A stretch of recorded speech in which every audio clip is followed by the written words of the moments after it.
اخذنا عن امر لاين، اخذنا امر لاين، خدنا يا جماعه، خدنا امر لاين، خدنا امر لاين نوصل ما بين نقط، صح؟ وعرفنا ازاي نوصل من نقطه للميد بوينت بتاع نقطه ثانيه اللي هي الادوات المساعده. فاكرين كانت بتيجي ازاي؟ بالتنشير ولا شيفت كليك يمين؟ شيفت كليك يمين. انا بتهنه عمل بس. وممكن نخلي الادوات المساعده للالتقاط دي تشتغل معانا دوما عن طريق اف 3، صح؟ اف 3 مش قلنا كده يا جماعه؟ بس مش بيشغل لي كل الادوات، بيشغل 2 3 منهم، صح؟ طيب فزي الاند بوينت زي وهكذا. لو عايز حاجه ثانيه شيفت كليك يمين واشتغل. وقلنا ليس من هنشوف قدام ان شاء الله ازاي احنا نغير فيهم في السيتنجز دي، ان انا اخلي اللي شغال معايا على طول كذا وكذا او كذا وكذا، بس ليس من الحكمه انك تشغل كل الناس في نفس واحد والا الدنيا هتموت منك. هتيجي وانت ماشي بالماوس عمال الراجل ايه يلتقط 100 بوينت انترسكشن 100 بوينت انترسكشن اند بوينت مش عارف ايه، هتلاقي الدنيا ضربت. دلوقتي عايزين ندخل مع بعض على الامر الثاني. كده امر. عندنا الامر الثاني اسمه امر السيركل. باين جدا من اسمه انه بيعمل ايه؟ يرسم دايره. طيب كلام جميل. يهمني جدا تشوف من قائمه درو امر السيركل، هتلاقي امر السيركل جايبه لك بخيارات مختلفه. في سنتر وراديوس، سنتر ودايمتر، 2 بوينتس، 3 بوينتس، تانجنت تانجنت راديوس، تانجنت تانجنت تانجنت.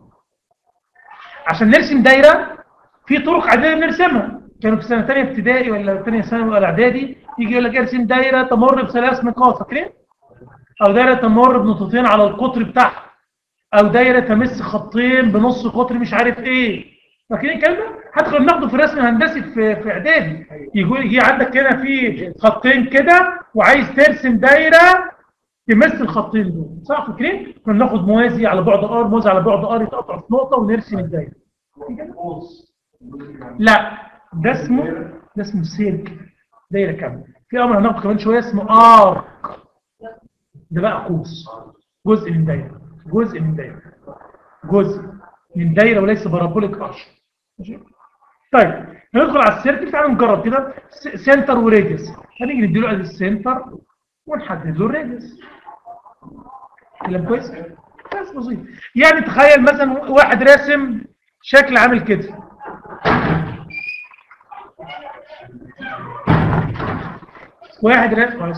واحد راسم شكل عامل كده.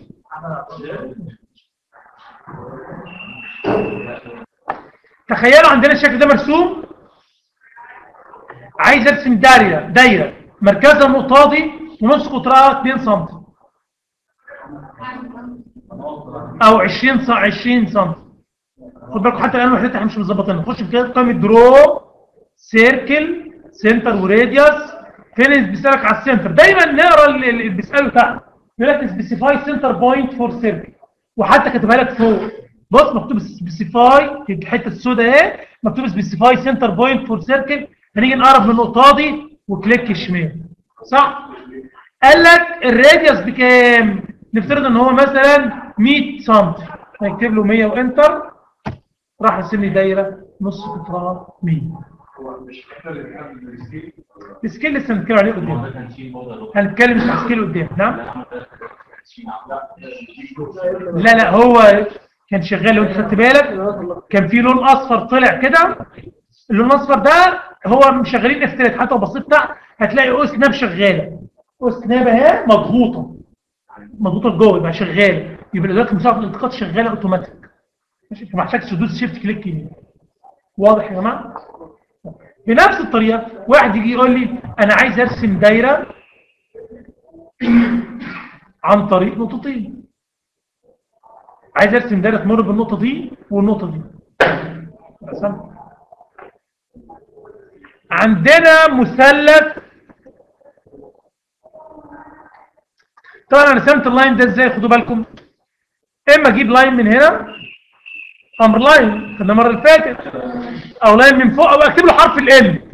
هو شغال بالاختصارات، كتبت له حرف ال وانتر، فهم ان هو ايه؟ امر لاين. فجيت وصلت هي شغاله اوتوماتيك.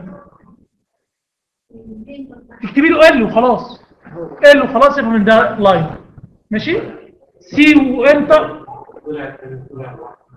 عملت له سي كلوز. هناخدها مره في امر لاين، ممكن ان انا اقفله بيرسم مضلع، لو المضلع عايزه مقفول اما اكتب له سي عند اخر ضلع، او كليك يمين وكلوز. يعني ممكن اجيب امر لاين اهو، اقول له انتر اهو، واجي هنا وكليك يمين واقول له كلوز، او اكتب له حرف السي. انا دايما بحاول اتبع ان انا ايه اسرع، فماسك الماوس ماسك الماوس بايدي الشمال وبايدي اليمين وبايدي الشمال بكتب الاوامر. ماشي يا جماعه؟ لان طبعا العبره بتتكتب بالسرعه.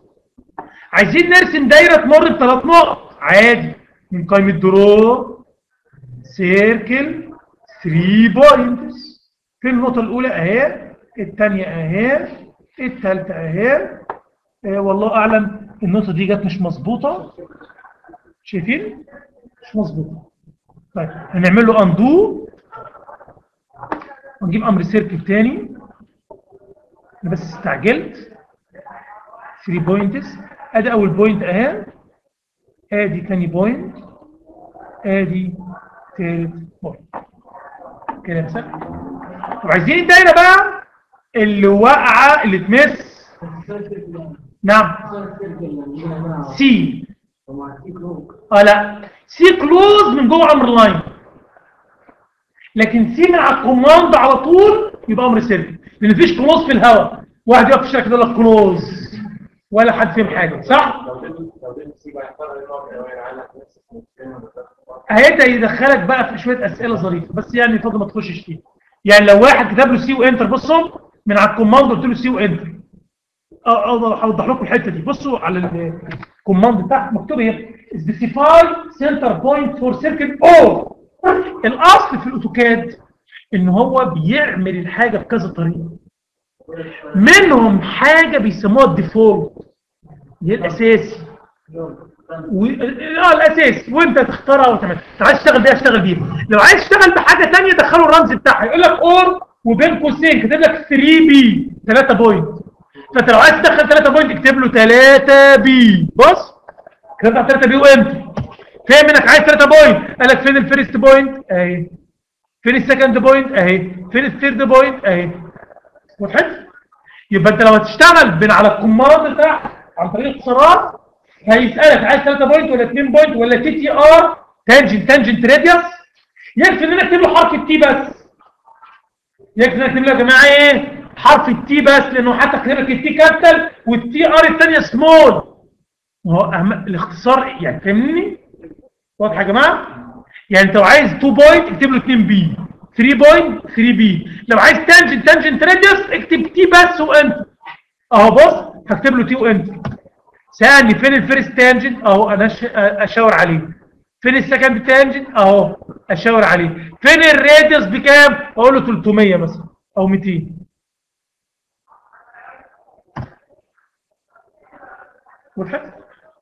لذلك يفضل في السيركل زي ما قلت لكم نجيبها من فوق بدل ما نخش معاه في حوارات.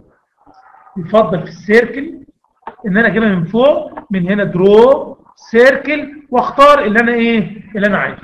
تانجنت لو انا عايز ارسم دايره داخله عن مثلث، يعني ادي التانجنت الاولاني الثاني الثالث، فراح ارسم الدايره ايه الداخله عن مثلث.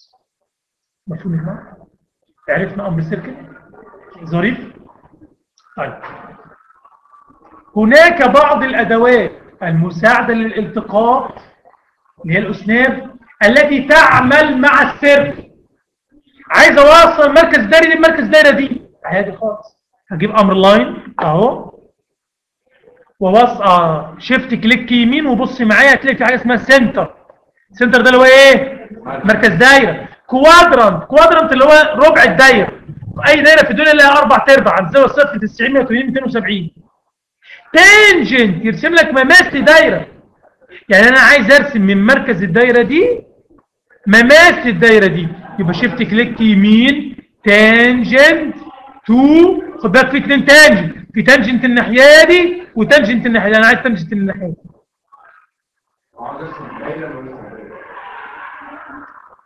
دايره ممثل دايره بس دايرتين متمسكين. ما هو لازم يكون في شرط تاني. هقول لك ما ينفعش في 10 مليون دايره، في 10 مليون دايره لازقه في الدايره دي. بص يعني ايه، واحد عايز يرسم دايره تمثل الدايره دي بالخارج صح؟ بنص قطرها 100، في 10 مليون دايره حواليها يترسم. لكن لو واحد تاني راسم دايره كده تانيه، خد بالك، عايز ارسم دايره تمثل الدايره دي والدايره دي والنص القطر ب 100، هجيب من قائمه درو سيركل تانجنت راديوس، اقول له ادي الممثل الاولاني ادي الممثل الثاني وراديوس 100. وصلت؟ ماشي يا جماعه مش ماشي معانا؟ مش لازم كلمه تانجنت يعني خط يمسها، ممكن يكون عندي 3 دوائر، ادي دايره ادي دايره ادي دايره، عايز ارسم دايره تمثل 3 دوائر عادي، درو سيركل تانجنت ادي الدايره الاولى الممثل الثاني الممثل الثالث. واضح يا جماعه؟ واضح ولا مش واضح؟ ايه؟ طيب يبقى احنا خدنا امر لاين وخدنا امر ايه يا جماعه؟ امر السيركل. ركز معايا في الحته اللي جايه دي شويه. هجيب امر لاين، عايز ارسم لاين من عند الزاويه 180 ثم يكون مماس للدايره دي عادي. هجيب امر لاين اهو، قال لي من انهي نقطه؟ شيفت كليك يمين كوادرانت، انهي كوادرانت دي ولا دي؟ دي اهو. تو سبيسيفاي نيكست بوينت، حضرتك الختانه اهي بالاسم شايفينها؟ سبيسيفاي نيكست بوينت، شيفت كليك يمين تانجنت للدايره دي هنا. نيكست، ما انتوا عارفين امر لاين مش بيرسم لاين، امر لاين بيرسم يا جماعه مضلع، امر لاين بيرسم مضلع، شيفت كليك يمين سنتر بتاع الدايره مين؟ دي ولا دي؟ الدايره دي. واخدين بالنا يا جماعه؟ واضحين؟ خلصت. عايز تقفله ولا عايز تسيبه مفتوح؟ لو قفلته هيقفلك ده كاذب. لو عايز تسيبه مفتوح دوس انتر على الفاضي، عايز تقفله دوس حرف السي او كليك يمين كروس. موضوع ظريف. لا ده بص بقى، افرض عايز اوصل تقاطع الدايرتين دول ببعض، لا التقاطع ده من خصائص اللاين، لا مين اللي قال؟ يعني ممكن اجيب امر لاين كده بصوا واقول له من التقاطع ده الى التقاطع ده. فاهمين القصه؟ يعني احنا عندنا ادوات مساعده للالتقاط يا جماعه، اند بوينت ميد بوينت انترسكشن صح؟ اشتغل باللي انت عايزه فيه. تقاطع خط مع دايره انترسكشن، تقاطع خط مع دايره بايه؟ انترسكشن. صح ولا صح؟ نيجي مع بعض على الامر الثالث، درو ارك. ارك يعني ايه؟ قوس. القوس عندنا برضه معناه عندنا جزء من دايره بيعرض بعده حاجات. ممكن ارسم قوس يمر ب3 نقط، ممكن ارسم قوس عن طريق نقطه البدايه ستارت والسنتر والاند، ماشي؟ ممكن ارسم عن طريق ستارت وسنتر وانجل، ستارت وسنتر والاند، ستارت وسنتر واند وانجل، ستارت واند ودايركشن، ستارت واند وراديوس، حاجات كتيره جدا صح؟ تعالوا ناخد مثال. عايزين نرسم عن طريق 3 بوينتس عادي خالص. تعالى الاول هنمسح، هناخد امر المسح كمان شويه. حاضر. بصوا عايزين نرسم قوس يمر ب3 نقط دول، مش دايره، قوس عادي. هنجيب درو ارك 3 بوينتس، ادي النقطه الاولى ادي النقطه الثانيه ادي النقطه الثالثه. ما جاتش عليها بالظبط لان انا ايه؟ ما استنيتش عليه، المفروض ان انا كنت استنى عليه. هنجيب من قائمه درو ارك 3 بوينتس، ادي اول نقطه ثاني نقطه ثالث نقطه. ازاي بنكبر الرسمه ونصغرها؟ عن طريق السكرول اللي في الماوس. يعني سكرول يروح كده يبعد، سكرول كده يروح مقرب. ماشي يا جماعه؟ سلام. شوف الحته اللي جايه دي لانها مهمه شويه. شوف الحته اللي جايه دي مهمه شويه. انا عايز ارسم قوس مركزه النقطه دي، ودي نقطه البدايه بتاعته، ويعمل كده زاويه 40 درجه. عادي. خش من قائمه درو ارك. ده في البدايه بس. في الاول ستارت وسنتر وانجل، او ممكن تلاقي موجود في حته ثانيه سنتر وستارت وانجل. يعني خد بالك الحاجات دي مش فريده، يعني بتكررها اهي، بس الفرق كله في سؤاله ليك بأنهي ترتيب. يعني في فوق ستارت وسنتر وانجل، وفي ستارت وسنتر وستارت وانجل، الاثنين زي بعض بالظبط، بس هنا فوق هيسالك على الستارت الاول بعدين السنتر بعدين الانجل، تحت هيسالك على السنتر بعدين الستارت بعدين الانجل. فاهمين القصه؟ ايه؟ بالظبط، عشان يريحك بدل ما ايه ما تتعب دماغك. هنقول له ستارت وسنتر وانجل. قالك فين السنتر؟ اهو. فين الستارت؟ اهو. الانجل بكام؟ هقول له 40. هيعمل حاجه غريبه، رسم لي قوس غير اللي انا كنت عايزه. اشمعنى؟ عشان اديت له الزاويه بالموجب. الزاويه بالموجب عنده تعني عكس عقارب الساعه. الزاويه بالموجب عنده تعني عكس عقارب الساعه. يبقى انت لو عايز ترسم قوس عكس عقارب الساعه دي الزاويه بالموجب، لو عايز ترسم القوس اللي مع عقارب الساعه دي الزاويه بالسالب.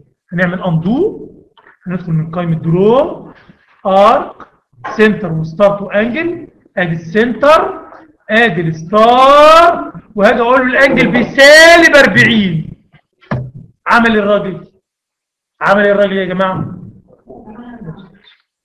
سلام. ممكن واحد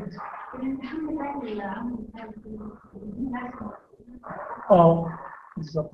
انتوا ازاي بتساعدوا الامتحان يا جدعان؟ حاجه غريبه جدا والله. عاملين لي ايه؟ عاملين تفكروني ليه الترم مفيش فيه عمل؟ ليه الترم مفيش فيه عمل؟ بيفكروني بالطلبه لما يشرح حاجه تيجي في مش تيجي، حاجه تيجي في مش تيجي. بصوا معايا، درو ارك و3 بوينتس. بصوا اقول لكم على حاجه جميله قوي. ادي 3 نقط اهم مثلا، ده ارك، وهنيجي نرسم ارك ثاني كمان كده اهو. عادي مش صح. عايزين نوصل مركز الارك ده بمركز الارك ده بخط. نعمل ايه؟ شفت كليك يمين ممتاز. غلط. اول حاجه ركز معايا، تسال نفسك انت عايز تعمل ايه؟ ترسم ايه؟ خط. يبقى امر لاين. في ناس انا واقف قدام الجهاز وعايز تدوس شيفت كليك يمين، هي سنتر اللي انا عايزها، بس مش راضي يعمل له حاجه. ليه؟ انه مفيش امر. فاهمين يا جماعه؟ يعني واحد يجيب الفراش يقول له سكر زياده، هو ايه اللي سكر زياده؟ لازم الاول يديله الامر. صح مش صح؟ يبقى لازم نجيب امر لاين يقول له اوصله بمين. خد بالكم السنتر هنا شغاله اوتوماتيك. السنتر هنا لو دوسنا F3 هتروح، بس طبعا لازم ندوسها واحنا ايه؟ بره امر. يعني لو جبنا دلوقتي لاين ونقرب من هنا ولا الهواء، صح؟ لازم شيفت كليك يمين واقول له سنتر، واقرب من ايه بقى؟ خد بالك من السيرفس بتاعها. اقرب من ايه؟ ما هو انت عندك دايره صح؟ لا، ما انت لو قربت من دي هيختار السنتر بتاع دي. فاهمين يا جماعه؟ يعني ما يجيش واحد يقول لك السنتر يبقى قرب من هنا يختار السنتر ده. عايز توصلها بايه؟ شيفت كليك يمين برضو السنتر بتاع الدايره دي. عايز اوصلها بالتقاطع، شيفت كليك يمين انترسكشن. عايز اوصلها بالاند بوينت، شيفت كليك يمين اند بوينت. فاهمين القصه يا جماعه؟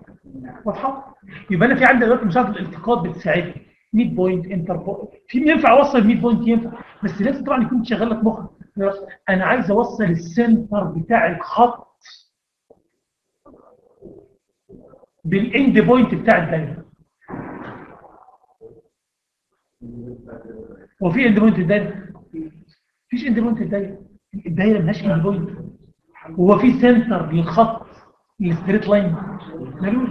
يعني قصدي لو المسافه موجوده معاك وانت اشتغل بقى بيها، بس ما تحطش حاجه في غير مكانها.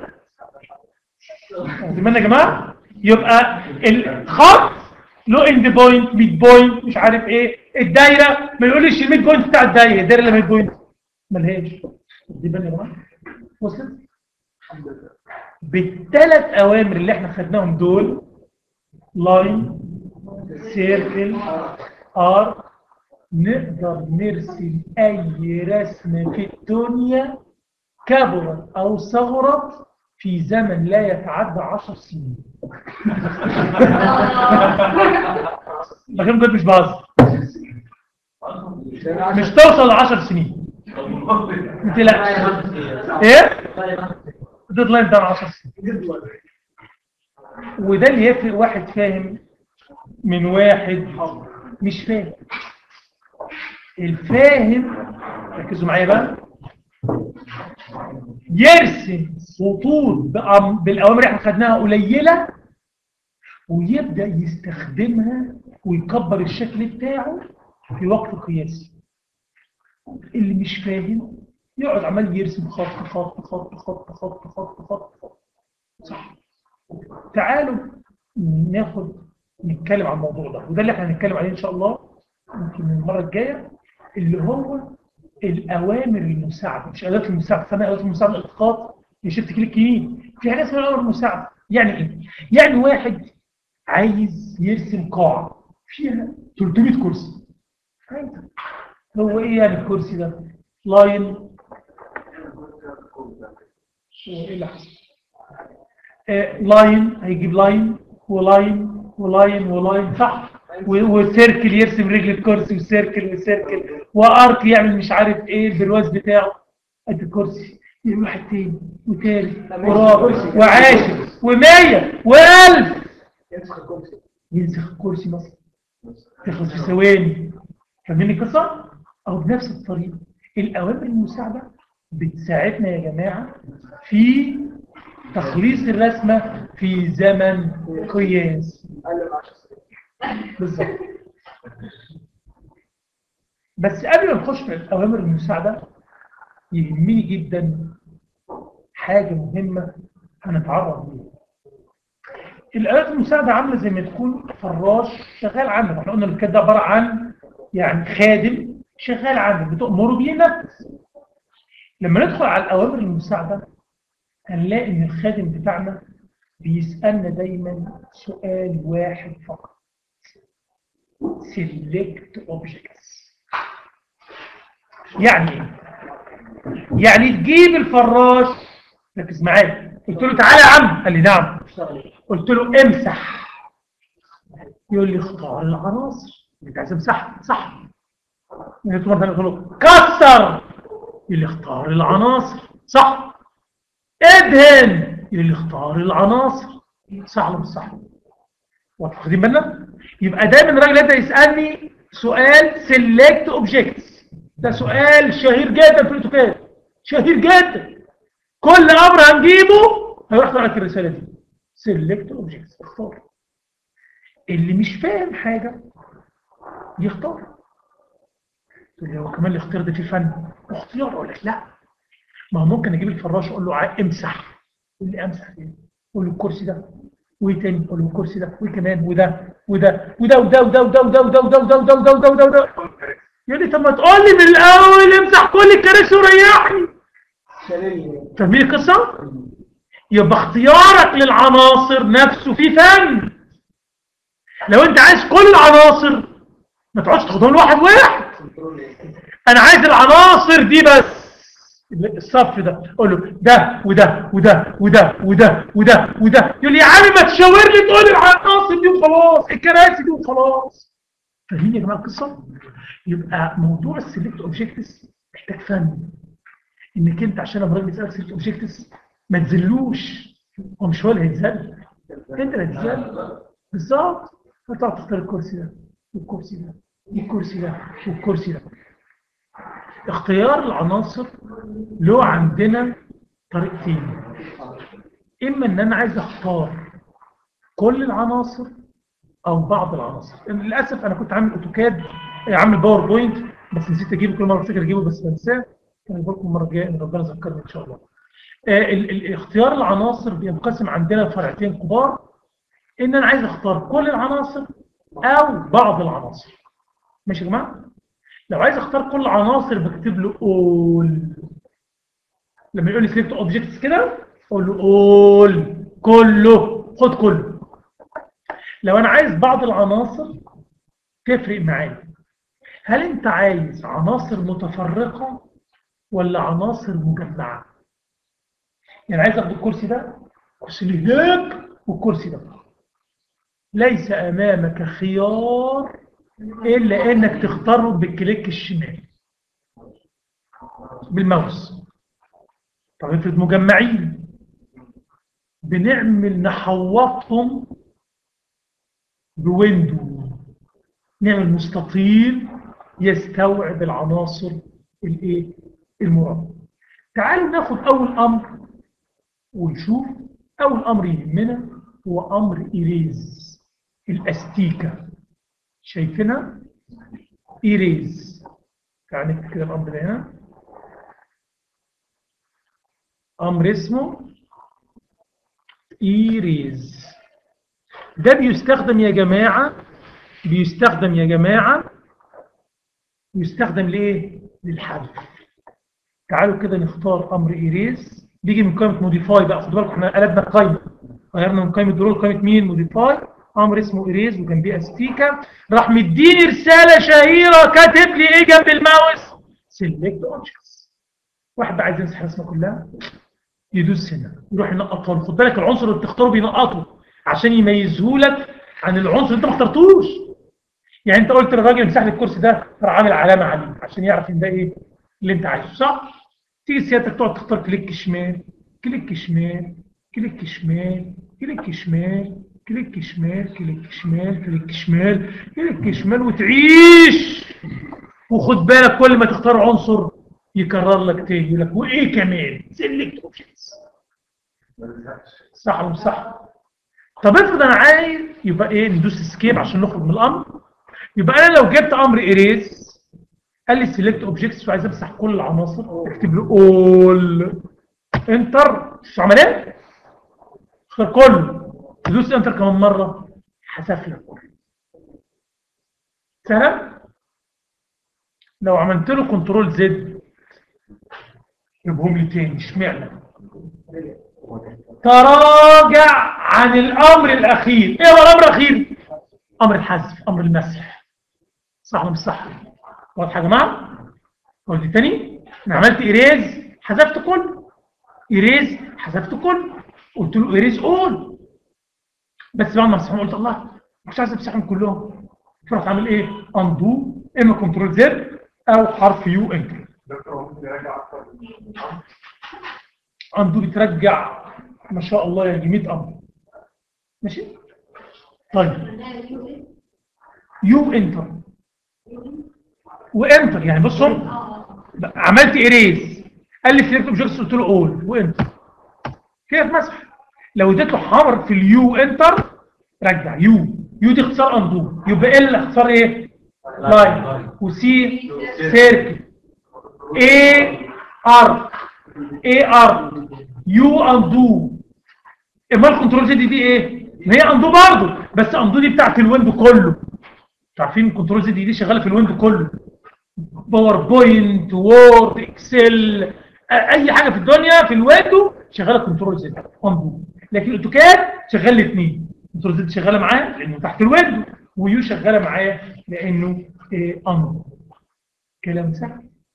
افرض بقى ان انا عايز اجيب امر إيريز وعايز احذف بعض العناصر المتفرقه. اختار العنصر ده وده وده. لذلك بيقول لي سيلكت اوبجكتس. الراجل لا يكل ولا يمل، اختار للعناصر. عايز اقول له خلاص، اما تدوس كليك يمين او انتر على الفاضي، اما تدوس كليك يمين او انتر على الفاضي. لا، امر إيريز بيمسح عنصر باكمله. في اوامر اخرى سناخذها فيما بعد بتمسح جزء من العنصر. ماشي؟ امر إيريز يا جماعه يمسح جزء عنصر باكمله. سيركل ده عنصر، لاين ده عنصر. خد بالك الامر لاين انت رسمت فيه مضلع، المضلع ده مش عنصر، المضلع ده عباره عن خطوط، كل خط مضلع عباره عن ايه؟ عن عنصر. امر اريز بنمسح لنا يا جماعه عناصر باكملها. هناخد قدام ان شاء الله بعض الاوامر اللي بتحذف بعض جزء من عنصر. جزء من ايه؟ من عنصر. جميل؟ طب هات امر اريز تاني كده. انا عايز احذف يا جماعه جزء. عايز احذف يا جماعه جزء. خد بالك بقى، مش جزء من عنصر، عايز احذف جزء من الرسم، مجموعه عناصر مجمعه. عايز احذف الشويه دول. هنعمل ويندو، نديله حرف الدبليو وانتر، نديله الفيرست كورنر، السكند كورنر، وركزوا شوفوا اللي هيحصل حاجه غريبه. حد خد باله ايه اللي حصل؟ ما اختارش غير العناصر التي تقع باكملها داخل الويندو. ما ياخدوش. هو بيختار عنصر باكمله، صح؟ فانت لما اخترت، يعني جيت الفراش لما جاب قلت له كسر دمر، قال لك عايز تدمر اختار، فرحت مشاور له على شويه عناصر، صح؟ فجيت سيادتك شاورت على نص كرسي، يحتار بقى ياخده ولا ما ياخدوش؟ ما ياخدوش. وصلت؟ بس الكلام ده اذا كان شغال بنظام ويندو. في عنده نظام اخر اسمه كروسنج، عامل زي الويندو بالظبط، بنعمل له ويندو برضه اطار، بس بنكتب له بدل حرف الدبليو بنكتب له حرف السي. ايه الفرق بين كروسنج وويندو؟ كروسنج بيختار اي عنصر يلمسه. يعني لو عنصر، لو قلت له الكرسي ده واقع جزء منه جوه اللي انت مشاور عليه، ياخده كله. بص اهو اريز، قال لي سيلكت اوبجكتس، قلت له سي. ايه ده احنا في عندنا 3 سيهات كده، في سي كلوز وسي سيركل، كل واحده جوه حاجه بالظبط. سي اللي من بره خالص دي سيركل، سي اللي من جوه لاين كلوز، سي اللي من جوه سيلكت اوبجكتس كروسنج. بص بقى شوف كروسنج بيعمل ايه، بتختار فيرست كورنر وسكند كورنر. شوف اللي حصل. حد خد باله؟ الخط اللي تحت ده الافقي ده لمسه بس. يبقى انت لو عايز تختار العناصر التي تقع باكملها داخل البرواز اللي انت عامله الاطار، اديله حرف الدبليو. اذا كنت عايز تختار العناصر اللي انت عايز جزء منها يقع بس، طبعا لو واقع كله هيختاره بنظام اولى، يعني صح ولا مش صح؟ فاهمني؟ من باب اولى يختار اللي واقع كله جواه. يبقى نظام كروسنج يا جماعه بيختار العناصر التي تقع باكملها او جزء منها داخل مين؟ خد بالك، مش بيختار الجزء اللي واقع جوه بس، هو بيختار جزء عنصر باكمله. ما دام في جزء منه واقع جوه ياخد العنصر كله معاه كده. واضح يا جماعه؟ ده كده امر سريع اللي هو امر ايريز. ان شاء الله المره الجايه هنحاول نتعمق، وربنا يذكرنا نجيب لكم معايا الباوربوينت بتاع الكاد اللي انا عامله، هيساعدنا كتير في الفهم ان شاء الله. حد عنده سؤال؟ كان في حد بيسال